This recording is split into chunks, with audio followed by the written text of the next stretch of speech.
मेरी मिठाई की दुकान थी।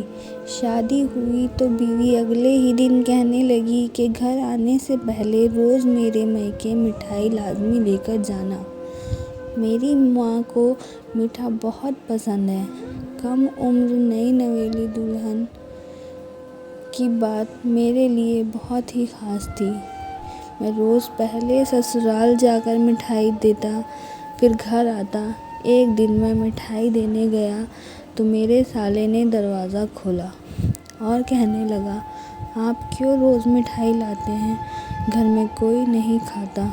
मैं हैरान हो गया और जल्दी से भागता हुआ घर आया, लेकिन अंदर के मंज़र ने मेरे होश उड़ा दिए। मेरी बीवी तो बेड पर, मैं अपनी शादी वाले दिन अपने कमरे में दाखिल हुआ।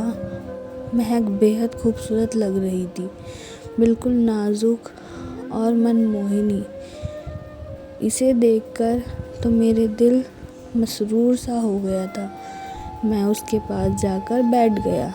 मैंने उसे मुंह दिखाई की, अंगूठी पहनने के लिए उसका हाथ थामा तो उसका हाथ बर्फ़ की बराबर ठंडा था। वह हद से ज़्यादा घबराई हुई थी और मैं उसकी इस तरह से घबराहट को महसूस कर रहा था। लेकिन मुझे नहीं पता था कि पहली ही रात मेरी बीवी ने मुझसे अजीब सी फरमाइश कर दी कि मैं इसकी शक्ल ही देखता रह जाऊंगा। ये कैसी फरमाइश थी जो वह मुझसे कह रही थी, लेकिन क्योंकि मैंने खुद इससे उसकी ख्वाहिश पूछी थी, इसलिए अब मैं इसकी बात सुनकर परेशान था कि इसे क्या जवाब दूं। कुछ पल तो मैं इसकी इस तरह की बात सुनकर ही हैरत में पड़ गया। मेरी मिठाई की दुकान थी और मेरी दुकान की मिठाई शहर में काफ़ी मशहूर थी। लोग दूर दूर इलाके से मेरे पास मिठाई लेने आते थे।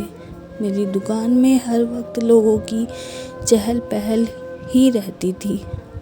मुझे ग्राहकों से फुर्सत ही नहीं मिलती थी। मैं अपने घर का अकेला कमाने वाला था।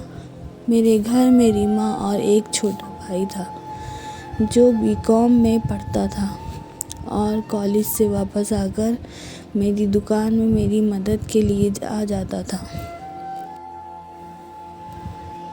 मेरे बाप का देहांत उस वक्त हुआ जब मैं 15 साल का था और 15 साल से ही मैं पापा की मिठाई की दुकान संभाल रहा था, इसलिए बस मैट्रिक तक ही पढ़ाई हासिल कर पाया था। मैंने अपनी मिठाई का कारोबार कभी भी गिराने की कोशिश नहीं की। यही वजह थी कि मेरे पास ग्राहकों का मेला लगा रहता था। उन्हीं दिनों मेरे रिश्ते की बात चल रही थी। लड़की मेरी माँ को बेहद पसंद आ गई थी, लेकिन मैंने अभी तक इस लड़की को देखा नहीं था। मगर मुझे ये यकीन था कि अगर मेरी माँ इस लड़की पर इतनी फ़िदा है तो वह ज़रूर खूबसूरत ही होगी। मैं अपनी दुकान में इतना बिज़ी रहता था कि शादी वाले दिन तक मैंने दुकान बंद नहीं की। शाम को मैंने जल्दी से सारे ग्राहक निपटाए और तैयार होकर अपनी बारात पर चला गया। शादी पर मैंने पहली बार महक को देखा था और देखते ही रह गया था। महक मेरी सोच से ज़्यादा हसीन थी। शादी की रात जब मैंने इसे अंगूठी पहनाई तो कहने लगी, अगर मैं आपसे कोई फरमाइश करूं तो क्या आप मेरी बात मानोगे? मुझ में कहा इनकार करने की आदत थी। मैं तो उस हुस्न का दीवाना हो गया था। मैंने कहा, मुझे तो खुशी होगी अगर तुम मुझसे कोई फरमाइश करो।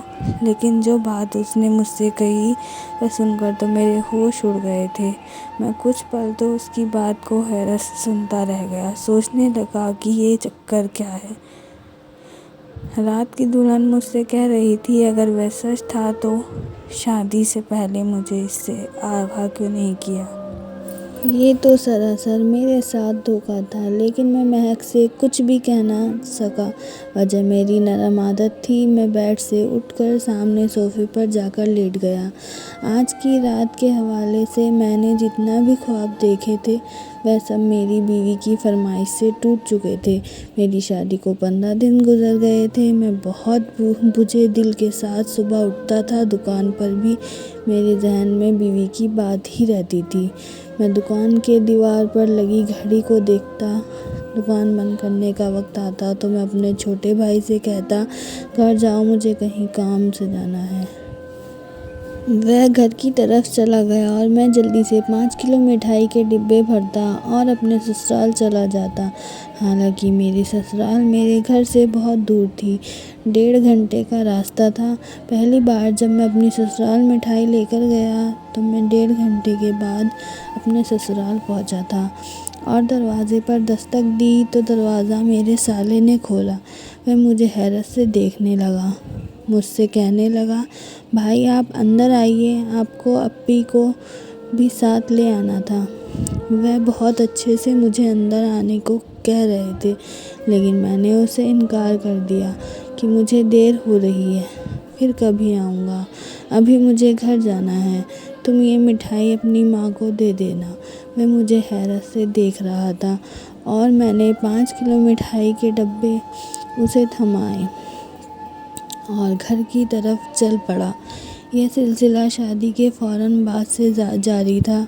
मैं रोज़ 5 किलो मिठाई अपने ससुराल के दरवाजे पर से ही देकर वापस लौट जाता था, क्योंकि मुझे अपने ससुराल जाने की इजाज़त मेरी बीवी ने नहीं दी थी। घर पहुंचते पहुंचते मुझे रात के 12 बज जाते थे, क्योंकि मेरी दुकान 9 बजे बंद होती थी और ससुराल आने जाने में मेरे 3 घंटे बेकार होते थे। इसलिए घर पहुंचते मुझे 12 बज जाते थे। मेरी माँ बीमार रहती थी, इसलिए खाना खाकर जल्दी सो जाती थी। मेरा भाई भी कॉलेज से आते ही दुकान पर मेरे साथ काम में लगा रहता था, तो वह इसलिए खाना खाकर सो जाता था। मैंने नोट किया था कि जल्दी खुशी मेरे भाई को मेरी शादी की थी। मेरी शादी के बाद वह इतना ही चुप सा हो गया था। मैंने अपने छोटे भाई से उसकी वजह भी पूछी थी, तो कहने लगा था कि ऐसी कोई बात नहीं है, मैं बस ये चाहता हूँ कि अब आपकी आधी जिम्मेदारी खुद लें। मुझे इसकी सोच पर खुशी हुई थी। रात को ससुराल से जब मैं घर पहुंचता तो महक ही उठी होती थी।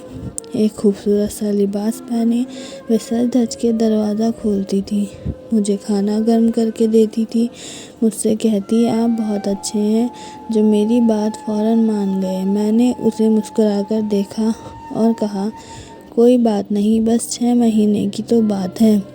महक ने शादी की रात मुझसे ये कहा, इस पर एक जिन आशिक है और इसका रूहानी इलाज चल रहा है। अगर उसके इलाज के दौरान वह पति के करीब हुई तो वह जिन उसे मार डालेगा। उसका इलाज उसकी माँ जिससे करवा रही थी, उसकी फरमाइश थी कि रोज़ 5 किलो मिठाई उसके पति की दुकान से दी जाए। 6 महीने बाद ही वह जिन महक के ऊपर से जाएगा और फिर मैं उसके पास आ सकता था। मेरी नई नई शादी हुई थी और महक को फैंसी लिबास भी पहनने पड़ते थे और तैयार भी होना पड़ता था। इसलिए जब मैं इसे देखता तो अपने जज्बात को काबू में रखना मुश्किल सा होने लगता था। इसलिए मैं एक अलग कमरे में सोने लगा। मेरी बीवी का बर्ताव मेरी माँ से बहुत अच्छा था, वह उनका बहुत ख्याल रखती थी। आज जब मैं 5 किलो मिठाई ससुराल देकर घर पहुंचा तो मेरा भाई जाग रहा था और मेरी बीवी से बातें कर रहा था। वह भी उसे हंस हंस कर बातें कर रही थी। मुझे देखकर मेरा भाई खामोश हो गया। मेरी बीवी मेरे लिए खाना गर्म करने लगी। मैंने छोटे भाई से पूछा कि तुम अभी तक सोए नहीं? तो कहने लगा, बस यूं ही नींद नहीं आ रही थी।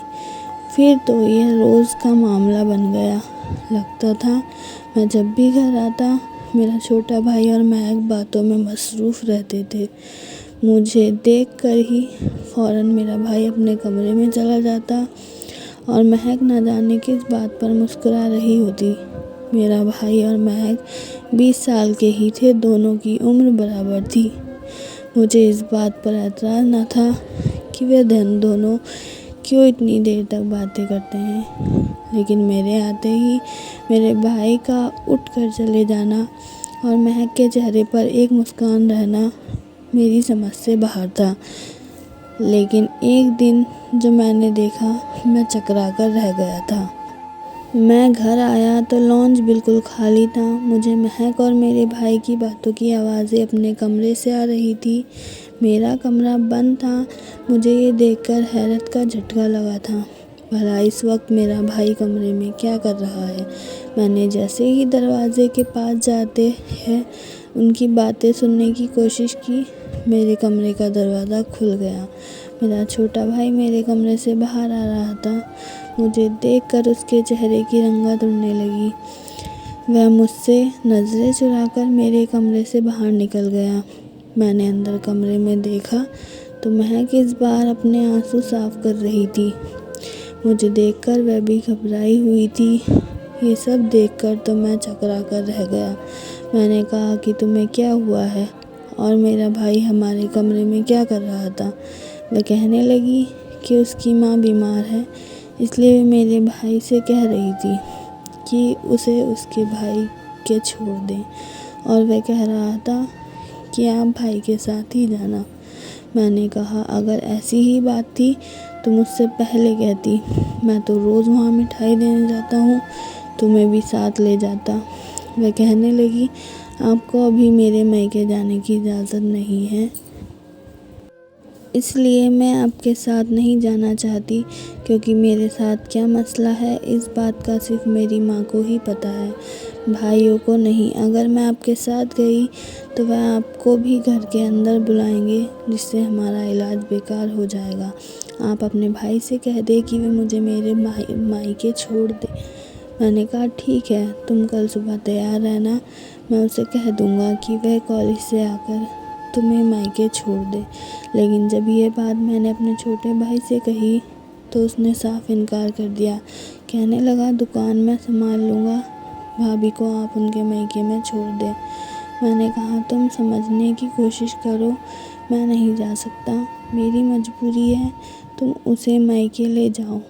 तो वह कुछ नहीं बोला और महक को उसके मायके ले गया। लेकिन उसी रात मुझ पर एक ऐसा राज खुला कि मैं हैरान रह गया था। जब मैं दुकान बंद करके अपने ससुराल मिठाई देने गया तो मेरा साला कहने लगा आप क्यों रोज़ इतनी मिठाई लेकर आते हैं, हमारे घर तो कोई भी मिठाई शौक़ से नहीं खाता, और मेरी माँ को तो शुगर है, वह तो खुद मना करती हैं कि आप मिठाई मत लाया करें, बेकार हो जाती है। यह सुनकर मैं हैरान रह गया था। मिठाई तो मैं महक के रूहानी इलाज के लिए देकर जाता था और उसकी माँ को तो इस बात का पता भी नहीं था। कहने लगा भाई आप हमारे बहनोई हैं, मुझे बहुत बुरा लगता है कि आप शादी के बाद से अब तक हमारे घर के अंदर नहीं आते, बाहर से बाहर ही चले जाते हैं। मेरी माँ मुझे डांट देती है कि क्यों भाई को बाहर से ही भेज देते हो। मेरे लिए ये बात भी हैरान करने वाली थी, क्योंकि महक की माँ तो वजह जानती थी, फिर ये क्यों कह रही थी कि उनके घर पर आऊँ। मैंने कहा मैं कुछ मसरूफ़ हूँ, फिर कभी फुर्सत में आऊँगा तो बात करूँगा। ये कहकर मैं जाने लगा तो मुझे ख्याल आया कि मेरी बीवी और मेरा भाई इलाज की तबीयत के लिए आए हुए हैं। फिर मुझे एहसास होने लगा ये क्या सोचेगा मेरा साला कि इसकी माँ बीमार है और मैंने तबीयत तक ना पूछी। मैं पलटकर वापस उसके दरवाज़े पर चला गया। मैंने अपने साले से कहा कि आपकी माँ की तबीयत अब कैसी है, उन्हें क्या हुआ था। मेरे सवाल पर वह मुझे ताज्जुब से देख रहा था। कहने लगा मेरी माँ तो बिल्कुल ठीक है भाई, उन्हें तो कुछ नहीं हुआ। मुझे ये सुनकर हैरत हुई थी। मैंने कहा मैं क्या अपनी माँ से मिलने इसलिए तो आई है। इस बात पर भी वह शख्स हैरत का इजहार करने लगा। कहने लगा महक अभी तो यहाँ नहीं आई, उन्होंने सिर्फ फ़ोन पर ही खैरियत मालूम की थी। इस बात ने तो मेरे होश उड़ा दिए थे। अगर वह यहाँ नहीं आई थी तो कहाँ गई थी। मैं वहाँ से वापस घर आ गया। जब घर आया तब भी महक और मेरा छोटा भाई घर नहीं आए थे। मेरी माँ सो चुकी थी। मेरा जहन अजीब सी कशमकश का शिकार था। महक की बातें और उसके भाई की बातें बहुत अलग थी। फिर उसकी माँ किस किस्म की औरत थी जो महक के इलाज के लिए मुझसे ढेरों मिठाई मंगवाती थी और फिर इसे इलाज के लिए देने की बजाय घर पर रखकर ख़राब कर लेती थी और अपने बेटे से ये कहती थी कि मुझसे यह कह दे कि मैं मिठाई क्यों लाता हूँ। वह तो ऐसी बात कर रही थी जैसे कोई बात ही ना हो। और महक जब उसकी माँ बीमार ही नहीं थी तो फिर मुझसे झूठ क्यों बोल रही थी और रात को रो क्यों रही थी कि उसकी माँ बहुत बीमार है। और अगर वह मायके नहीं गई थी तो फिर मेरे भाई के साथ गई कहाँ। एक के बाद एक सवाल मेरे अंदर घूमने लगे जो मुझे परेशान किए हुए थे। मैं अपने सिर पर अपने हाथों से गोल लेकर बैठ गया। मुझे कुछ भी समझ नहीं आ रहा था। कुछ देर बाद ही मैंने दरवाज़ा खोला और महक की हंसी की आवाज़ पर मैं चौंक सा गया था। वह मेरे भाई से ये कह रही थी कि आज का दिन उसके लिए एक यादगार दिन था। वह दोनों एक साथ अंदर दाखिल हुए थे और मुझे देखकर दोनों ही घबरा गए थे। मुझे देखकर पहले तो महक घबरा गई, उसके बाद चेहरे के रंग एकदम बदलकर कहने लगी कि आप आ गए। मैंने उसे गौर से देखा जिसका चेहरा झूठे नकाब से ढका हुआ था। इसके चेहरे पर अलग ही झूठ की परत चढ़ी हुई थी। और मेरा भाई तो मुझे देखते ही अपने कमरे में जा चुका था। मैंने महक से पूछा, तुम्हारी माँ की तबीयत अब कैसी है? मेरे सवाल पर वह कहने लगी, इतनी ठीक नहीं है, बस मेरे लिए बहुत उदास हो रही थी। मुझसे ही पूरा दिन बातें करती रही। वह तो मुझे आने भी नहीं दे रही थी। मैंने कहा कि माँ बहुत खुश थी। मैंने नहीं बताया कि मैं वहीं से आ रहा हूँ। वह मुझसे खाने को पूछने लगी, साथ में ये भी कह रही थी कि भाभी ने मुझे खाना खिलाए बगैर जाने ही नहीं दिया, इसलिए मैं तो खाना खाकर आई हूँ। मैंने कहा मुझे भूख नहीं है। ये कहकर अपने कमरे में चला गया था। कितनी अजीब बात थी। वह मुझसे कितने आराम से झूठ पर झूठ बोल रही थी। वह दोपहर से मेरे भाई के साथ मायके जाने के लिए निकली थी और अब लौट रही थी रात के 1 बजे, जबकि वह मायके गई ही नहीं थी। फिर इतने घंटे वह मेरे भाई के साथ कहाँ थी? और इतनी खुश तो वह अपनी शादी वाले दिन भी नहीं थी। मैं क्या सोचता, कैसे सोचता अपनी बीवी के साथ, जिस पर शक कर सकता था वह मेरा भाई था, मेरा सगा भाई। इतना बड़ा धोखा ये दोनों मुझे कैसे दे सकते थे और क्यों? मैं कमरे में आकर सिगरेट पीने लगा। मेरा जहन इस बात को मान ही नहीं रहा था जो मेरी आंखें मेरे भाई के बारे में देख चुकी थी। मैं जब यह सोचता तो मुझे अफसोस होने लगता। 15 साल की उम्र में मेरे बाप का देहांत हुआ था। इस वक्त मैं 10वीं में था, लेकिन बाप के देहांत की वजह से पेपर भी नहीं लिए थे और दुकान की जिम्मेदारी संभालने के साथ अपनी माँ और अपने भाई को भी संभालना था। मैंने अपनी पढ़ाई की कुर्बानी दी ताकि मेरा छोटा भाई पढ़ाई हासिल कर ले। मैंने खुद पर आराम, सुकून सब बर्बाद कर लिया ताकि मेरा भाई सुकून की ज़िंदगी गुजार सके, और उसने मेरे ही घर पर डाका डाल लिया था। मेरी आंखों से गरम गरम आंसू बहने लगे। न जाने क्यों मुझे इस बात का इतना दुख था कि मैं फूट फूट कर रोने लगा था। ऐसे बेकल होकर रो रहा था। मैं तो इस घुटन वक्त पर भी नहीं रोया था जब मेरे बाप का देहांत हुआ था। हालांकि मुझे बहुत सदमा पहुंचा था। मेरे सर से मेरा साया छिन गया था।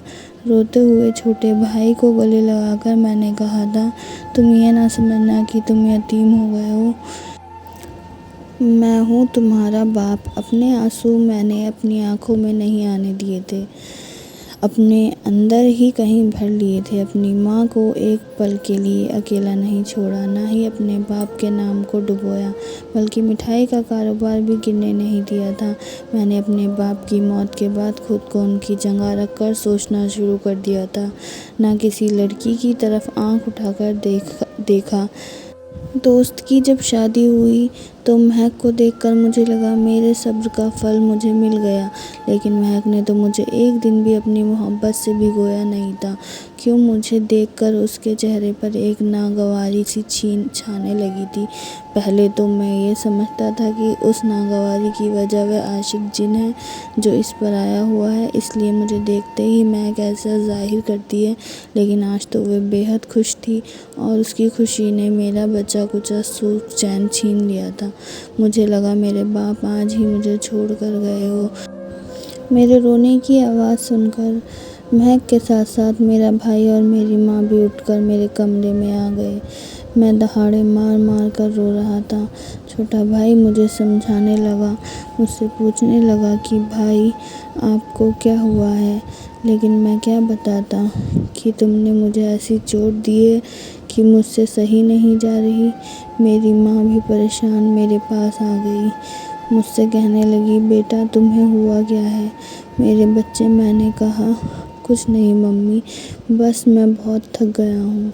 मेरा सब्र जवाब दे गया है। मुझे लग रहा है कि दूसरों को संभालते संभालते मैं आज बेअसर हो गया हूँ। मेरी माँ ने मुझे अपनी बाहों में भर लिया। वो खुद भी रोने लगी, कहने लगी, तुमने हमें खुश करने के लिए खुद को थका के रख दिया। छोटा भाई भी माँ के साथ लगकर सिसकियों से रो रहा था। मुझे नहीं मालूम था कि मेरा कसूर क्या है। मैंने ना महक से ज़बरदस्ती शादी की, ना ही उसके साथ सख्त रवैया अपनाया था, बल्कि उसकी मजबूरी को समझते हुए वह सब कर रहा था जो उसने मुझसे कहा था। मैं माँ के साथ ही अपने कमरे से निकलकर माँ के कमरे में आकर लेट गया। मेरी माँ मेरे सर पर हाथ फेरने लगी। न जाने कब मुझे नींद आ गई। सुबह तक मैं बुखार में घिर चुका था।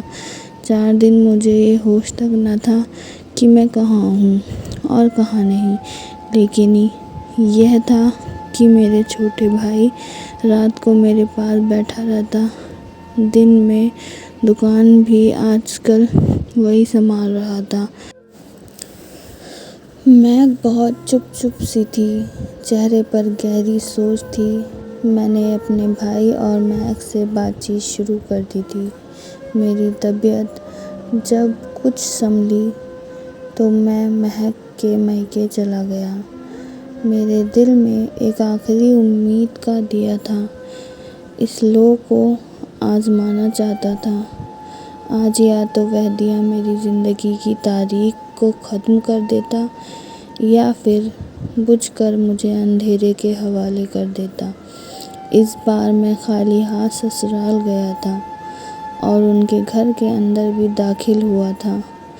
मैंने अपने साले से कहा, मुझे अपनी सास से बात करनी है। मेरी सास बहुत अच्छी औरत थी, मुझसे बिल्कुल माँ की तरह सर पर प्यार देकर मिलती थी। फिर मुझसे ये शिकवा करने लगी कि तुम बाहर से ही लौट जाते हो।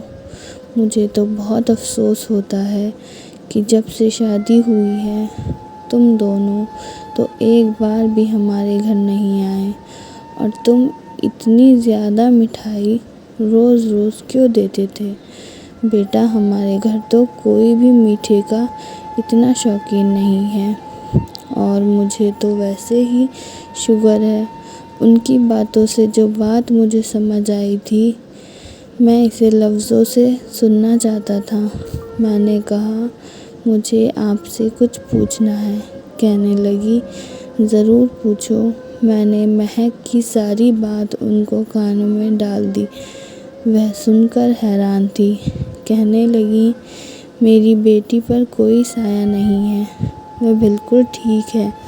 कहने लगी, अगर ऐसा कोई मामला होता भी तो मैं शादी से पहले ही इस चीज़ का इलाज करवाती। मैं वहाँ से उठकर वापस घर आ गया।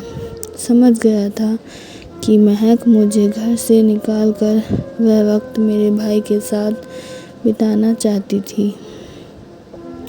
आज भी मेरे आने से वह बेखबर थी, लेकिन इस बार उन दोनों की आवाज़ें मेरे भाई के कमरे से आ रही थी। मैं कमरे के बाहर खड़ा हो गया। मैंने उनकी बातें सुनने के बाद छोटे भाई के कमरे का दरवाज़ा खटखटाया। मेरी दस्तक पर अंदर खामोशी छा गई थी। कुछ देर बाद दरवाज़ा खुला तो मुझे देखकर महक रोने लगी। आकर मेरे गले लग गई।